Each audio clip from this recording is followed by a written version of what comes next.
Ya,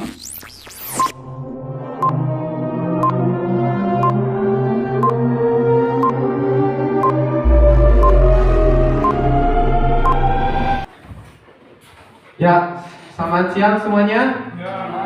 Ya, saya undang untuk kita bangkit berdiri. Undang untuk kita semua bangkit berdiri. Kita nyanyikan satu buah pujian. Hanya Dia kota bentengku dan Dia hanya lagi yang membantu ya. Yuk, kita tepuk tangan semua ya. Hanya Dia Allah saja aku benar, daripadanya keselamatan. Hanya Dia gunung batuku, hanya Dia kota bentengku. Aku tidak akan goyah selama-lamanya. Hanya dekat Allah saja aku tenang, daripadanya keselamatanku. Hanya Dia gunung batuku, hanya Dia kota bentengku. Aku tidak akan goyah selama-lamanya. Hanya dekat Allah saja aku tenang, daripadanya keselamatanku. Hanya Dia gunung batuku, hanya Dia gunung batuku, hanya Dia kota bentengku. Aku tidak akan goyah selama-lamanya. Hanya Dia gunung batuku, hanya Dia kota bentengku. Aku tidak akan goyah selama-lamanya. Hanya Dia gunung batuku, hanya Dia kota bentengku. Aku tidak akan goyah selama-lamanya. Aku tidak akan goyah selama-lamanya. Aku tidak akan goyah selama-lamanya. Ya, ini belum pada makan semua? Belum. Ya, kita nyanyi ya. Kita nyanyi satu buah pujian yang berkata, besarlah Tuhan dan layak puji ya. Abang minta semuanya tepuk tangan ya, buat memuliakan Tuhan ya.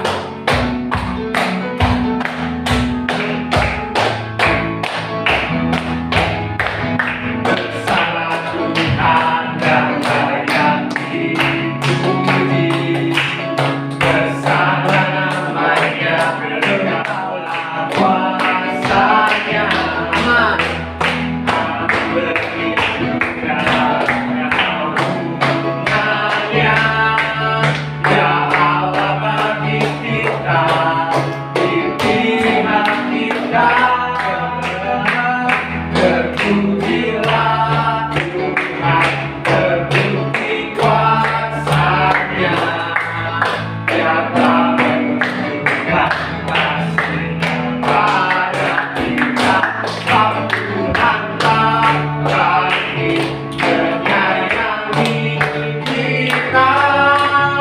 Terpujilah Tuhan, terpuji namanya. Yesus Allah berkuasa.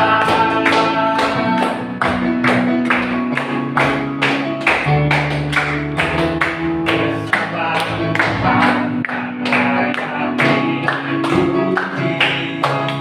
Besarlah namanya, berkaulah kuasanya.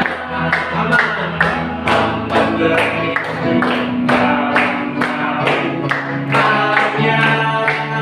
Ya Allah bagi kita, di pihak kita.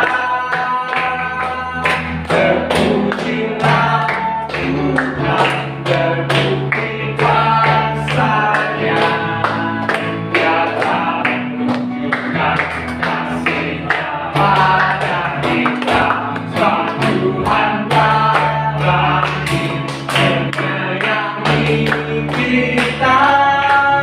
Terpujilah Tuhan, terpuji namanya. Yesus Allah berkuasa. Terpujilah Tuhan, terpuji kuasa-Nya. Dia telah menunjukkan kasih-Nya pada kita, sebab Tuhanlah pasti menyayangi kita. Terpujilah Tuhan, terpuji namanya. Yesus Allah berkuasa. Terpujilah Tuhan, terpuji kuasa-Nya. Yang kamu menunjukkan kasih-Nya pada kita, sebab Tuhan pasti menyayangi kita. Terpujilah Tuhan, terpuji namanya. Yesus Allah berkuasa. Yesus Allah berkuasa. Yesus Allah berkuasa.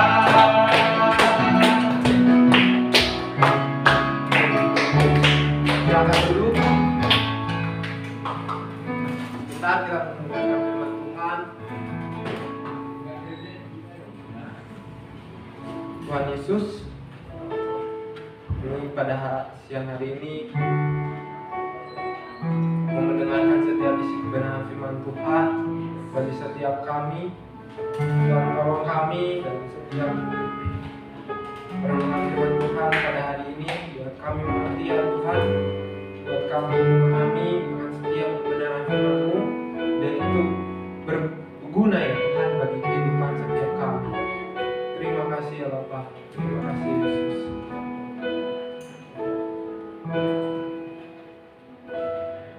Guru, Engkau perhatikan dan tangan-Mu menjagaku dari ujung dunia sampai relung hatiku. Biarkan kuasa-Mu nyata. Kau memilihku Tuhan, semua malaikat tahu untuk kemuliaan-Mu menjadi saksi-Mu. Oh kasih dan anugerah-Mu, dan ku berlari padamu, pada firman-Mu. Bukan kuat, bukan gagah, tapi oleh Roh Kudus. Biar ku kan berlomba sampai ku pandang wajah-Mu. Biar ku hidup dalam kasih-Mu.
kasih ya Bapa yang baik, kami bersyukur untuk siang hari ini. Kami bersyukur untuk setiap kesempatan yang boleh Tuhan kasih pada hidup kami. Kami bersyukur untuk setiap hal-hal yang boleh Tuhan kasih bagi setiap kami di tempat ini, sehingga kami bisa hadir, kami bisa tidak kurang satu apapun, dan kami masih diberikan kesempatan untuk menyembah Tuhan, memuji Tuhan, dan kami mau mendengarkan kebenaran firman-Mu. Tuhan, menolong setiap kami dan setiap mendengarkan isi daripada kebenaran firman-Mu, mulai daripada setiap kami, dan kami serahkan semuanya ke dalam tangan Tuhan. Di dalam nama Yesus kami sudah berdoa dan bersyukur. Amin.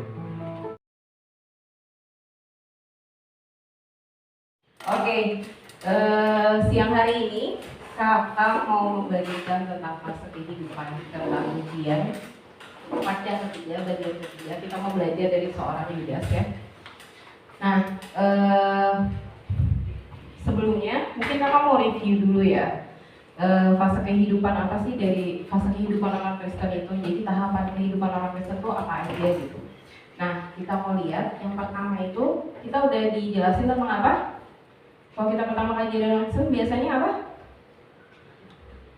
Tentang kelahiran baru ya. Jadi manusia dipanggil dari gelap kepada terang. Teman-teman, apakah sudah merasa dipanggil dari gelap kepada terang? Sudah? Ada yang belum? Merasa hidupnya masih di dalam kegelapan? Atau emang hidup di dalam kegelapan apa Kak? Nah kalau seperti itu mungkin teman-teman bertanya-tanya, nanti mungkin bisa tanya ke kakak-kakaknya ya yang ada di tempat ini. Dan kalau misalnya ternyata teman-teman belum merasa lahir baru, jadi dalam proses manusia dipanggil dari gelap kepada terang itu salah satu prosesnya adalah salah satu bagiannya adalah lahir baru gitu. Lahir baru itu apa Kak? Menerima Tuhan Yesus itu apa Kak? Nah kalau misalnya ada teman-teman yang bingung tentang hal itu, teman-teman bisa tanya ya sama kakak-kakak di tempat ini. Jadi kalau misalnya teman-teman ada yang mungkin ingin tahu lebih tentang hal itu, bisa coba tanya ya. Nah kemudian fase kedua apa? Kalau kita habis lahir baru, kemudian selanjutnya apa? Kita akan hidup sesuai dengan kalau Tuhan mengizinkan kita hidup berapa tahun, kita akan hidup ya. Nggak kayak apa penjahat yang di sebelah Tuhan Yesus, dia bertobat habis itu meninggal gitu. Itu suatu anugerah. Tapi mungkin kita masih hidup ya sekarang. Nah dan dalam kehidupan ini apakah kehidupan kita flat aja, nggak ada masalah? Siapa yang dalam kehidupannya nggak pernah ada masalah? Semuanya pasti ada masalah ya, maksudnya pernah menghadapi masalah atau mungkin bahkan saat ini sedang dalam masalah. Nah, yang kedua ini adalah kita menghadapi fase mungkin di dalam setelah kita lahir baru, kita menghadapi fase namanya ujian ya. Kita mengalami mungkin hal-hal yang mungkin tidak mengenakan, itu ujian buat kita. Nah, kalau sebelum-sebelumnya juga sudah dibawakan sama sama kakak-kakak di tempat ini ya. Tujuan kita mengalami ujian adalah apakah untuk menguji gitu. Kita tuh masih hidup di dalam kebenaran gak sih? Kalau kita kalau kita mengalami ujian, apakah kita tujuannya adalah Tuhan ingin tahu kita tuh masih hidup di dalam kebenaran gak sih? Terus yang kedua, supaya kita tuh sempurna, utuh dan tak kekurangan suatu apapun. Nah itu udah ya. Minggu-minggu lalu kalau teman-teman masih ingat, kakak-kakak di tempat ini sudah membagikannya dengan versi kita belajar dari tokoh-tokoh Alkitab seperti Yudas, Saul, Esau gitu. Nah yang ketiga, tujuan dari kita mengalami ujian adalah Tuhan ingin mengubah pola pikir kita. Emang kenapa dengan pola pikir kita? Kenapa perlu dirubah? Kenapa ya? Nah kita mau cari tahu ya, kakak mau jelasin tentang hal ini. Pertama-tama teman-teman boleh berdiri dulu. Masih kuat berdiri? Oke, kita mau baca bareng-bareng ya. 2 Korintus 4 ayat 16 sampai 18. Oke, kita mulai. 1, 2, 3. Sebab itu kami tidak kalah hati, tetapi meskipun manusia batinnya kami semakin merosot, namun manusia batinnya kami dipakai dari sehari ke sehari. Sebab penderitaan ringan yang sekarang ini mengerjakan bagi kami kemuliaan kekal yang melebihi segala-galanya, jauh lebih besar daripada penderitaan kami. Sebab kami tidak memperhatikan yang kelihatan, melainkan yang tak kelihatan. Karena yang kelihatan adalah sementara, sedangkan yang tak kelihatan adalah kekal. Lagi. Oke, bilang sama kakak ya, penderitaan ringan. Penderitaan ringan. Oke, tidak memperhatikan yang kelihatan. Tidak memperhatikan yang kelihatan. Yang kelihatan ya. Ulangi lagi, tidak memperhatikan yang kelihatan. Tidak memperhatikan yang kelihatan. Kelihatan adalah sementara. Kelihatan adalah sementara. Tak kelihatan adalah kekal. Tak kelihatan adalah kekal. Oke.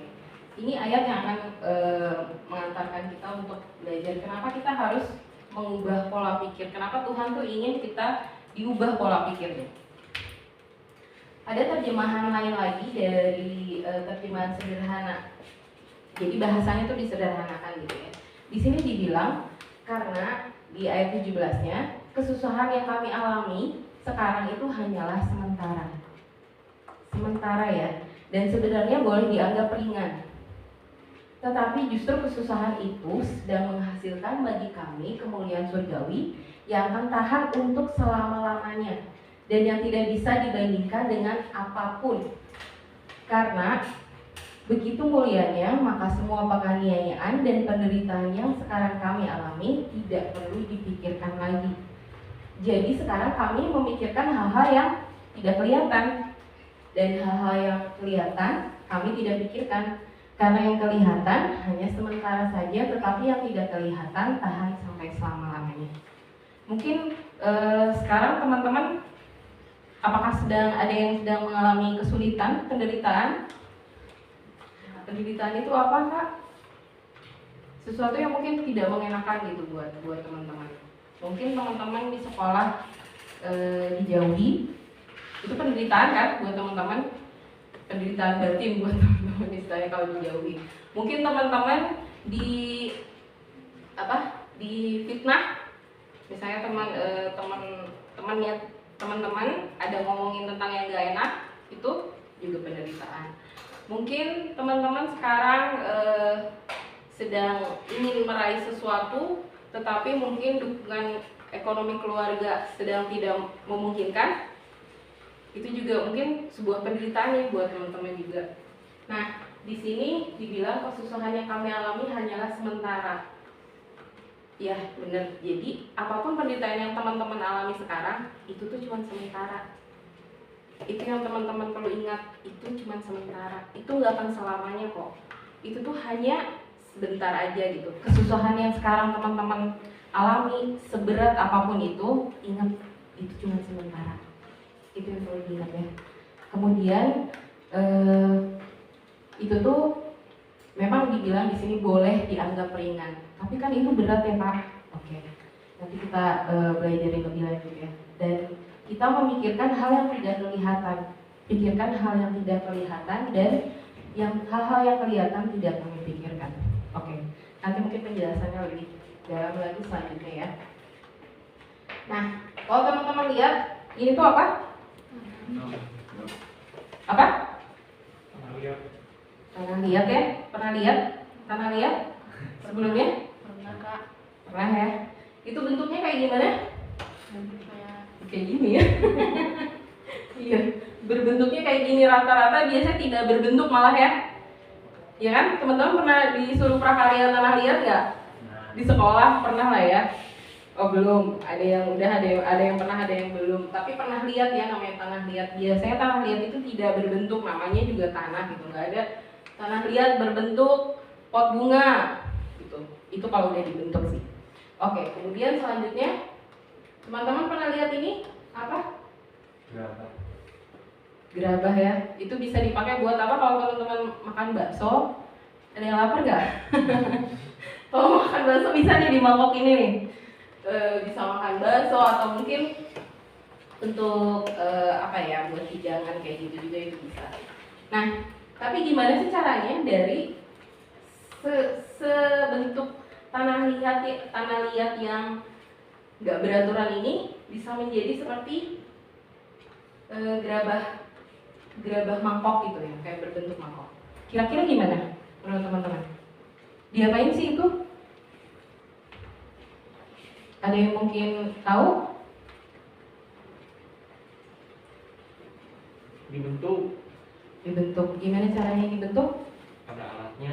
Ada alatnya. Oke. Ya, kalau misalnya yang modern mungkin pakai alat modern ya, tapi ada juga yang dia tuh dibentuk pakai tangan gitu. Contohnya seperti ini. Dia awalnya hanya tanah liat. Kemudian prosesnya itu adalah dia apa ya biasanya?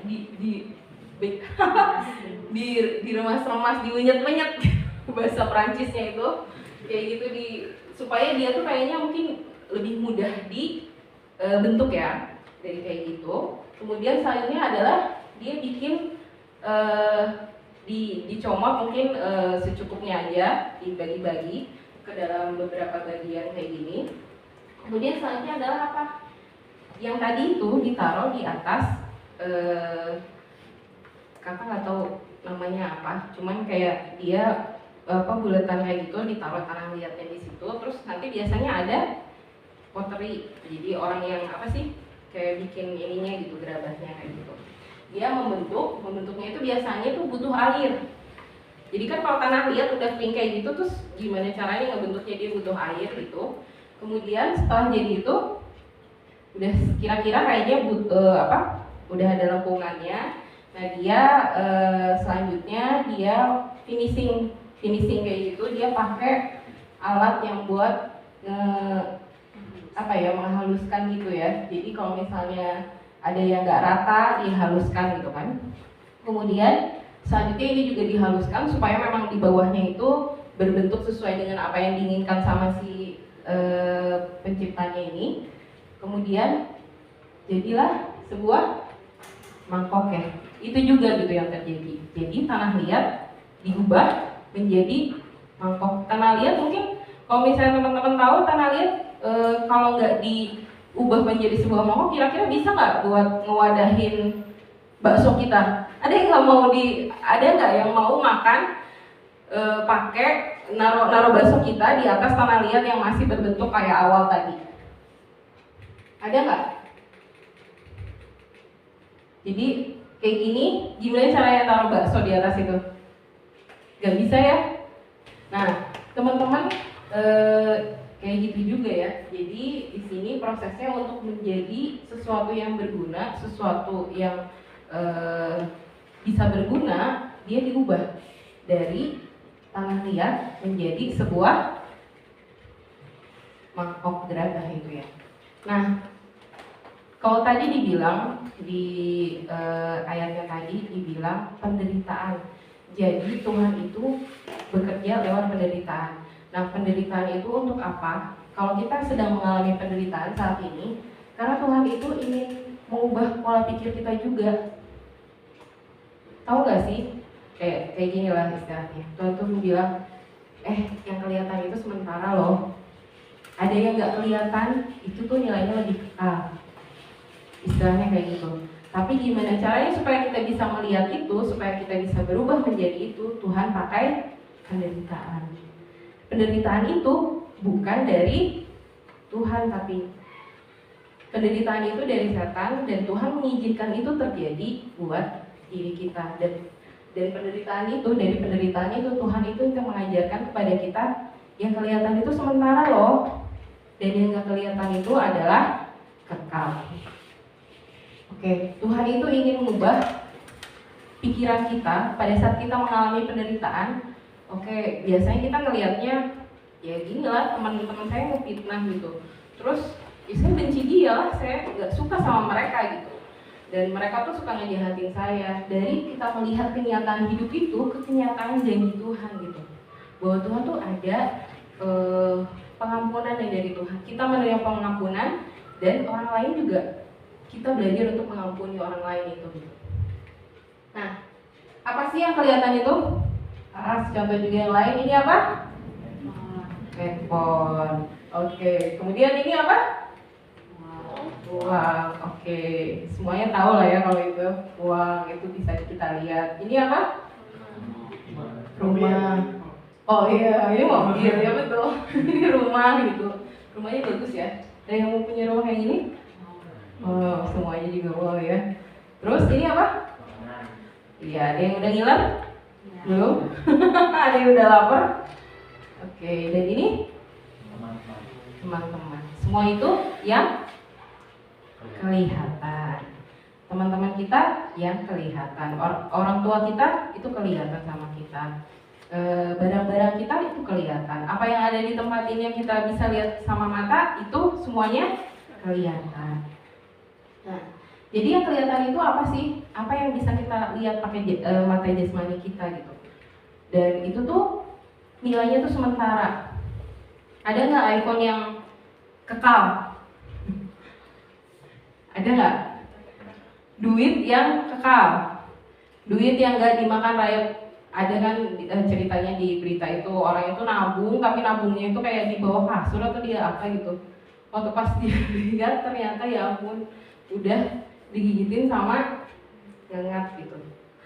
Terus baju itu bajunya Sansan itu bertahan nggak sampai selama-lamanya itu 1000 tahun dulu lah. Kira-kira bolong-bolong nggak sih? Suatu saat akan bolong-bolong ya. Jadi apapun itu yang ada di dunia ini, bahkan orang tua kita ya, orang tua kita, teman-teman kita itu sesuatu yang sementara. Karena ada batasnya waktunya manusia itu di dunia, semuanya ada batas waktunya ya. Dan itu tidak dapat digenggam erat selamanya gitu.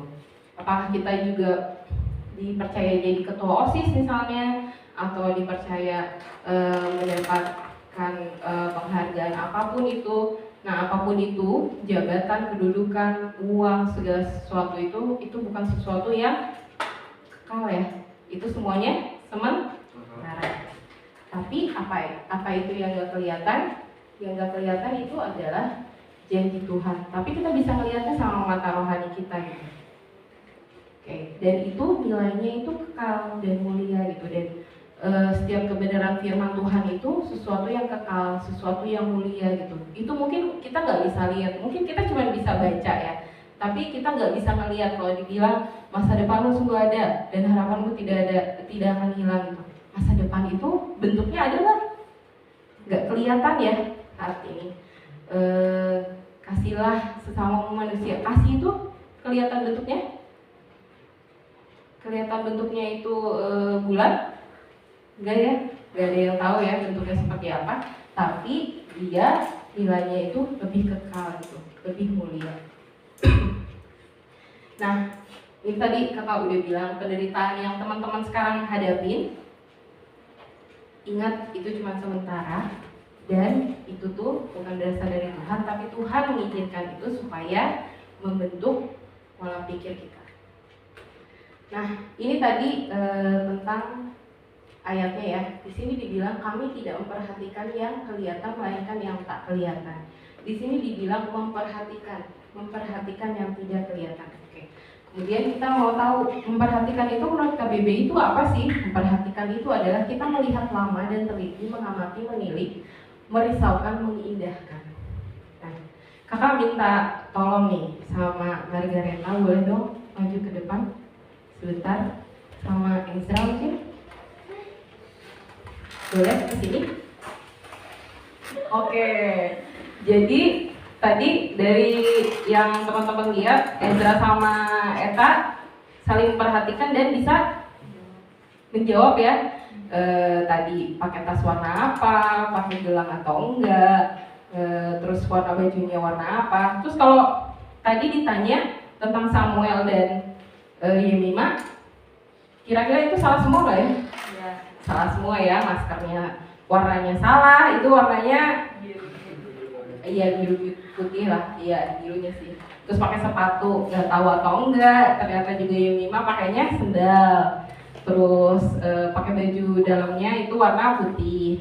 Nah itu berarti apa yang bisa kita pelajari dari hal itu? Ezra memperhatikan Eta memperhatikan Ezra, dan jadi tahu ya, jadi paham. Tapi pada saat saling memperhatikan itu, Yemima dan Samuel itu ada nggak di situ? Ada, tapi tidak diperhatikan. Kalau tidak diperhatikan jadinya nggak tahu ya. Jadi mikir juga enggak, tahu juga enggak, biasanya nebak-nebak dan jadi salah gitu kan ya. Nah, di sini juga kalau misalnya kita tadi dibilang kami tidak memperhatikan yang kelihatan melainkan yang tak kelihatan. Kalau kita melihatnya setiap hari adalah kita hanya fokusnya, kita hanya memikirkannya apa yang kelihatan aja, biasanya kita nggak akan mikir apa yang nggak kelihatan. Ya tapi kalau maksudnya kalau misalnya saya sedang dizolimi sama orang, difitnah sama orang, ya yang kelihatan ya orang itu gitu kan. Jadi ya memang yang kelihatan sama mata rohani kita, sama mata jasmani kita adalah orang itu. Tapi ada hal lain, teman-teman mau gak belajar untuk melihat gitu, hal yang gak kelihatan. Tuhan tuh mau ngajarin ke kita, ada hal lo yang gak kelihatan. Tuhan Yesus itu udah mati di kayu salib mengampuni dosa-dosa kita. Nah kalau misalnya kita mau nggak belajar untuk mengampuni orang itu, karena kalau misalnya kita menderita nih sekarang difitnah, kita nggak mau ngampunin orang itu, biasanya ada makin apa? Makin kesel, makin benci. Setiap kali lihat orang itu pasti gimana? Ingin nenggel, ingin maki-maki mungkin kayak gitu. Kita kan semakin menderita gitu kan. Ya nggak sih, kalau misalnya ada orang yang kita nggak suka dan kita tidak mau untuk mengampuni atau mengasihi orang itu, ya tapi berat Kak. Iya memang. Kalau misalnya secara kita mengampuni sendiri, iya memang berat. Tapi kalau misalnya kita minta Tuhan untuk membantu kita untuk bisa mengampuni orang, itu akan lebih mudah gitu. Dan saat kita mengampuni orang, kita akan jadi waktu pas ngeliat orang itu, oke, aku udah mengampuni orang itu loh. Aku jadi kita nggak semakin menderita gitu. Penderitaan itu nggak membuat kita semakin down lagi gitu. Oke. Kemudian, nah setiap hari itu kita akan diperhadapkan sama dua pilihan. Kita memperhatikan yang mana nih? Kita mau memperhatikan hanya memperhatikan yang kelihatan, atau memperhatikan yang tidak kelihatan. Nah kalau misalnya kita hanya memperhatikan yang kelihatan, itu biasanya nanti kita akan semakin menderita. Nah Tuhan Yesus ini juga pada saat dicobai di padang gurun mengatakan gitu, dicobai kan sama setan, ubahlah roti ini jadi batu ini jadi roti. Oke. Tapi firman Tuhan berkata apa? Manusia tidak hidup hanya dari roti saja, tapi dari setiap firman yang keluar dari mulut Allah. Nah, Tuhan tuh memperlihatkan bahwa bukan cuma yang kelihatan aja yang diperlukan gitu, tapi manusia juga hidup sama dari apa yang nggak kelihatan gitu, dari setiap firman Tuhan gitu.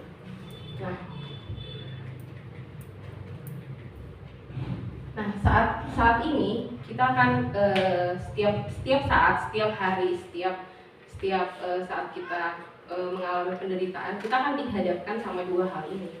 Apakah kita mau hanya memperhatikan yang kelihatan, ujung-ujungnya kita akan semakin merasa menderita. Kalau tadi contohnya itu kayak misalnya kita di fitnah atau segala macam, nanti kalau misalnya kita nggak mau mengampuni, biasanya kita akan semakin menderita ya, semakin menderita. Nah kalau misalnya kita memperhatikan yang tidak kelihatan, kita nggak akan semakin menderita, hati kita akan lebih plong gitu, akan lebih lega gitu. Nah inilah, kalau misalnya kita hanya memperhatikan yang kelihatan, biasanya ujung-ujungnya kita akan menjadi takut.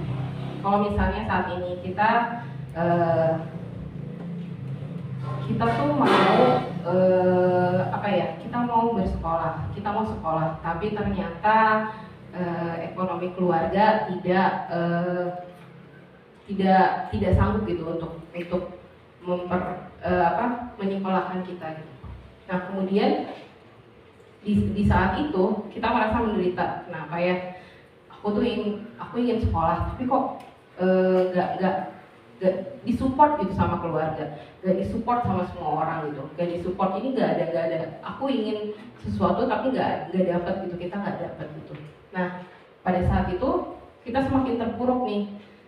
Makin lama kita dengar firman Tuhan juga kayaknya dibilang masa depan sungguh ada, ya kita nggak ngedenger gitu, kita nggak masuk ke dalam pikiran kita gitu, dan biasanya lama-lama kita akan menjadi takut. Emang masa depan itu ada? Emang masa depan itu memang bisa kita raih gitu?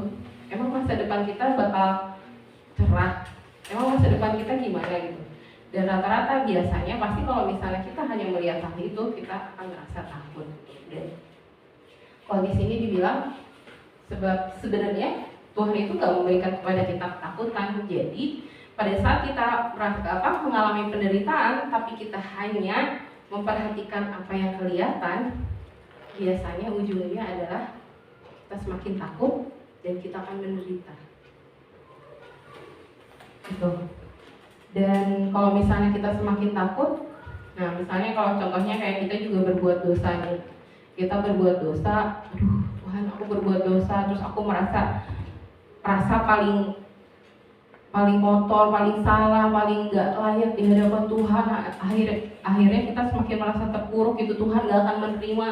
Padahal ada sesuatu loh di firman Tuhan yang harus kita tahu, bahwa jika kita mengaku dosa, 1 Yohanes 1 ayat 9, jika kita mengaku dosa, Allah setia dan adil dan Dia akan mengampuni dosa kita. Jadi itu ada, tapi kita tidak mau memperhatikannya. Sama kayak tadi Ezra, Yeremia ada, tapi tidak memperhatikan, jadi tidak tahu tentang hal itu gitu. Jadinya perasaannya semakin terpuruk, akhirnya semakin menderita gitu. Nah, dari situlah kita kalau misalnya memperhatikan yang kelihatan akan menjadi sangat menderita. Nah, sedangkan kalau misalnya kita memperhatikan yang tidak kelihatan, kita akan tenang. Kita akan lebih tenang sih. Misalnya yang tadi, kalau misalnya dibilang masa depan sungguh ada dan harapanmu tidak akan hilang, walaupun misalnya kondisi tidak memungkinkan, tapi kita mau mempercayai hal itu, percaya aja dulu, itu tuh akan membuat hati kita tenang gitu. Gak akan mikir kita kayak gimana ya nanti, semakin frustasi, depresi sendiri, kita akan bisa semakin tenang gitu. Dan kalau misalnya kita bisa melihat yang nggak kelihatan, kita meyakini hal itu, memikirkan hal itu, ya kita bisa jadi tenang, kita bisa mengaplikasikannya tuh jadinya, berarti ya kita bisa yakin akan hal itu, dan kita bisa berjalan mengusahakan untuk segala hal itu bisa terjadi. Nah, sekarang kita mau belajar dari seorang Yudas. Teman-teman sudah tahu ya seorang Yudas? Sudah. Oke, seorang Yudas. Nah, Yudas ini juga seseorang yang kita belajar dari seorang Yudas. Seperti teman-teman tahu, Yudas ini adalah orang yang menyerahkan Tuhan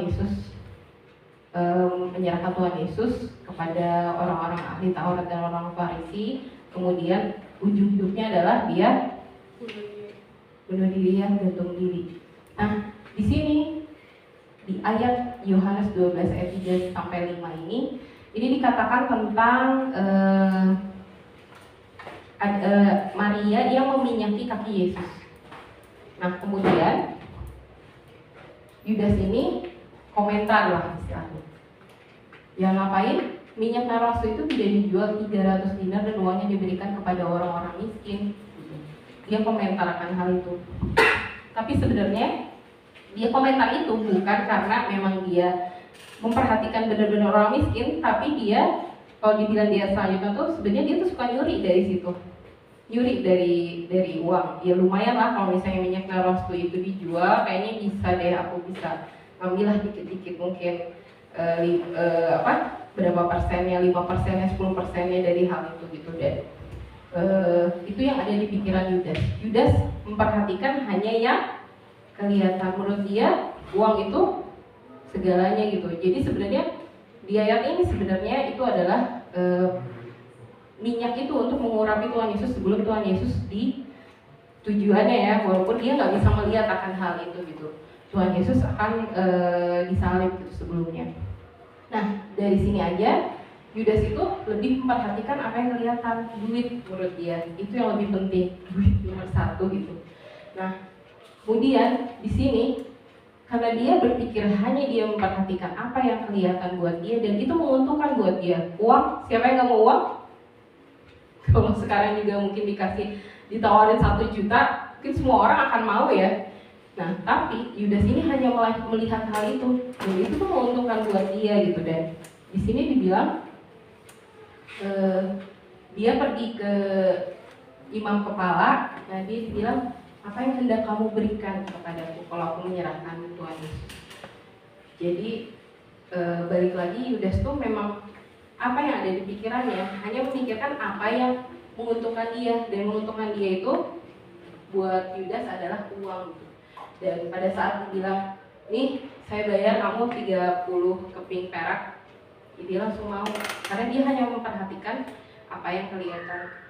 Dia nggak tahu sebenarnya maksudnya dari Tuhan Yesus nanti itu disalib itu mati itu tuh untuk apa gitu. Kalau misalnya Tuhan Yesus itu disalib itu bukan cuma sekedar ya Tuhan Yesus mati, tapi Tuhan Yesus ada maksud lebih lagi dari situ yang nggak kelihatan dari situ gitu. Nah terus ujung-ujungnya apa yang terjadi? Dia udah menyerahkan Tuhan Yesus, dan pada saat dia tahu Yudas itu Tuhan Yesus itu dihukum mati, ya akhirnya dia nyesel, makin terpuruk, menderita, dia menyesal, ya akhirnya teman-teman tahu sendiri akhir hidupnya seperti apa? Dia gantung diri. Itu hal yang ngenes juga sih sebenarnya. Dia melakukan kesalahan, tapi dia bukannya bertobat. Kayak tadi dibilang dia melakukan kesalahan, kalau kita juga bisa melakukan kesalahan mungkin. Kemudian tapi kita tidak minta ampun sama Tuhan dan percaya bahwa Tuhan akan mengampuni kita, ya akhirnya terpuruk dalam dosanya dia. Nah, Yudas ini nggak bisa ngelihat, dia menganggapnya lah kalau misalnya Tuhan Yesus mati terus gimana? Aku nggak akan jadi apa-apa gitu. Mungkin dia berharapnya bahwa Tuhan Yesus itu akan menjadi raja. Tuhan Yesus itu akan menjadi raja dan dia mungkin akan diangkat menjadi sesuatu gitu. Dan kalau harapan itu udah pupus, ya akhirnya dia mikirnya ya udah apa yang menguntungkan buat dia. Yang menguntungkan buat dia apa? Uang.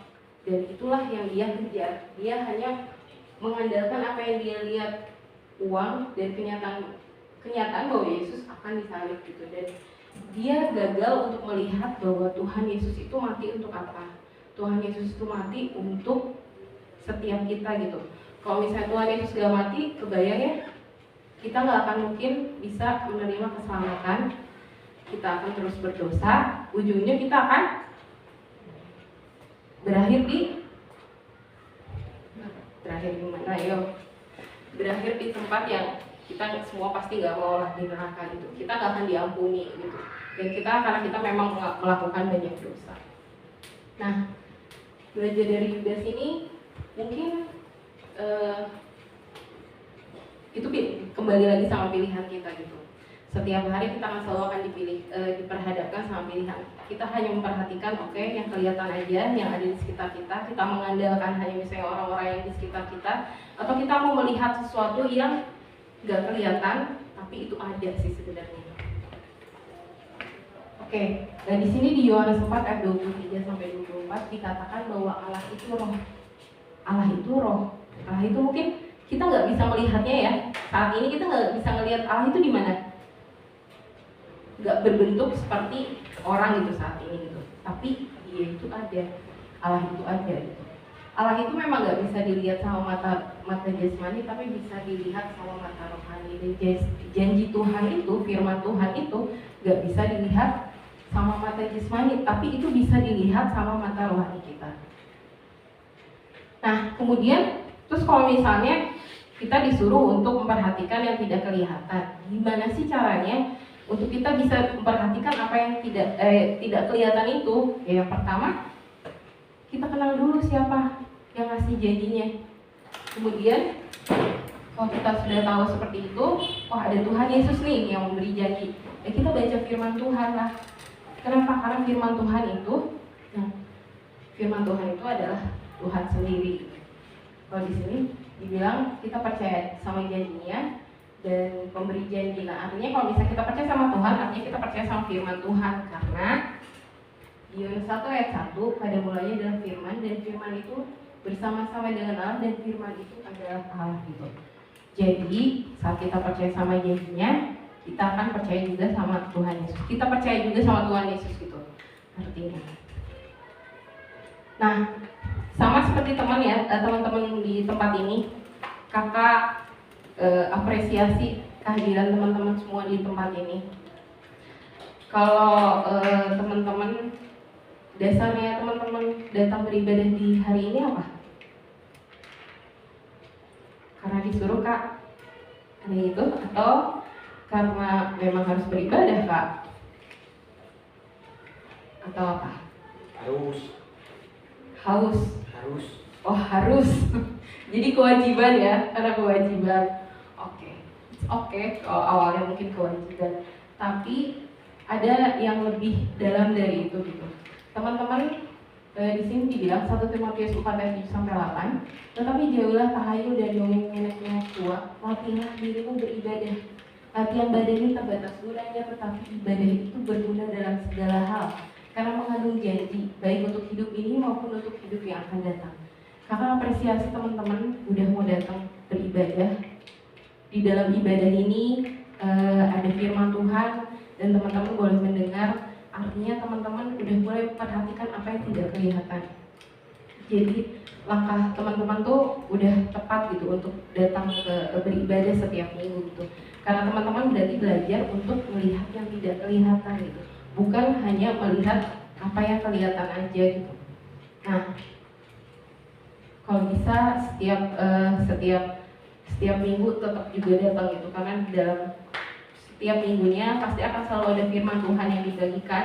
Dan teman-teman kalau misalnya mendengar hal itu menjadi iman buat teman-teman, dan mungkin suatu saat pada saat teman-teman mengalami penderitaan, itu mungkin akan menguatkan teman-teman dan membuat teman-teman tuh bisa melewati penderitaan itu dan gak semakin menderita gitu.